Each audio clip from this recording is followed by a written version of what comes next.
Hello everyone. Before we get started, make sure to like and subscribe and leave a comment saying where you're from and when you watched. That way, YouTube will continue to show you stories like this. Now, let's get started. Asterisk, the night of the full moon finally arrived. The whole village was silent as if abandoned. Not a dog barking, not a single light on. The adults closed their doors, hiding in the dark, leaving only the pale moonlight shining down on the roofs. I knew they were trembling in anticipation, waiting for the next name to disappear, and then pretending that nothing had happened the next morning. I squeezed Emily's hand, pulling her quickly toward the forest. She didn't resist. Her eyes were wide open, the moonlight reflected in her pupils, as if she knew where she had to go. Her neck, the black twist had spread to almost half of her chest.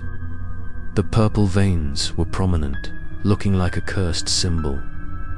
I held the ritual knife, hidden under my shirt, the blade cold as ice. With each step, I heard a whisper echoing in my head. Ritual, ritual. Shadow is waiting. Those sounds seemed to come from the ground, entangling my soul, making my head spin. The sounds seemed to come from the ground, wrapping around my soul, making my head spin. Finally, we reached the ancient tree that had been struck in half by lightning. The trunk was scorched, emitting a pungent smell, and the surrounding weeds were growing taller than our knees. The wind blew in cold gusts, accompanied by a persistent whisper, making the whole forest come alive. I sat Emily down, my voice trembling. "Trust me.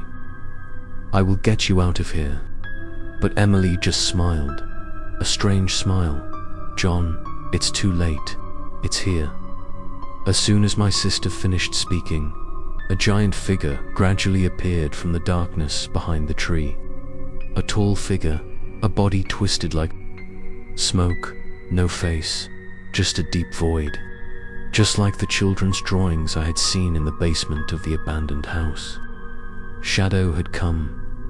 I clenched my knife tightly, cold sweat running down my back. I remembered what the old man had told me. Don't look directly at it. I lowered my head, gently cut my hand, and red blood dripped onto the ground.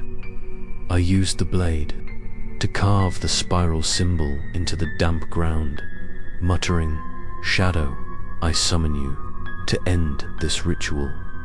The ground shook, the grass and trees bent, the wind howled fiercely. From the scorched tree trunks, a series of children's cries echoed, as if dozens of souls were trapped inside. I felt the ground beneath my feet open up a black hole, sucking everything down. Emily stood up, her eyes white, her voice no longer hers. "You cannot break the ritual. All the previous lives have tried and failed." I shouted, "No, I will save my sister, even if it costs me my soul." I stabbed the knife into the center of the reverse spiral. A red light erupted, blowing away the mist.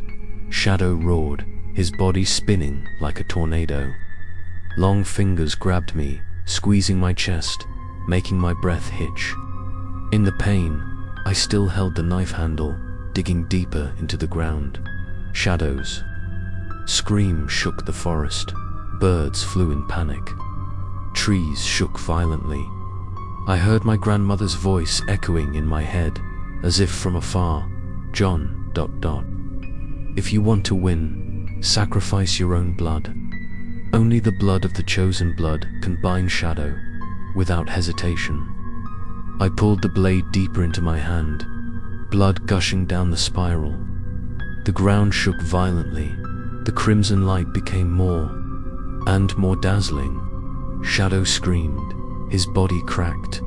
Patches of mist dissipated. Emily collapsed, breathing heavily.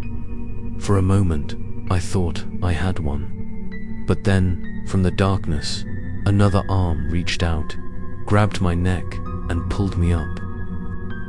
Deep voice rang out. You dare challenge the covenant. You dare break the ritual. My eyes were dizzy, blood flowed non-stop. I almost fainted, but I still gritted my teeth and clenched the knife.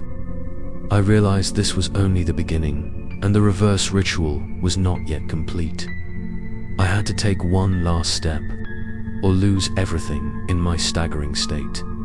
I heard Emily, calling her real voice this time. John, don't leave me. It was that call that pulled me back. I braced myself, gathering all my remaining strength, preparing for the final blow. But would my blood be enough to bind Shadow, or would I lose both my soul and my sister forever in this curse ritual?